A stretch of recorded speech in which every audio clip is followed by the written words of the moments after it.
Okay, so about 3 days ago I found a baby bird and ouch,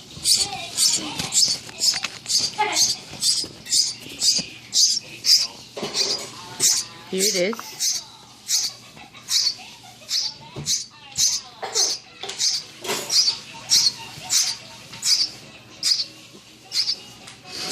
Still alive.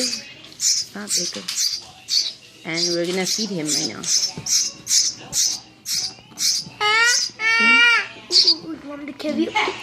He's really active. He moves a lot.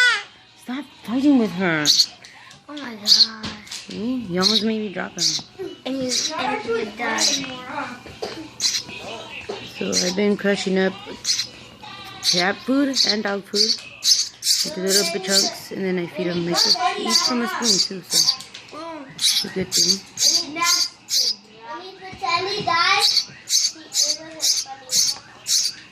It was a little bit sad.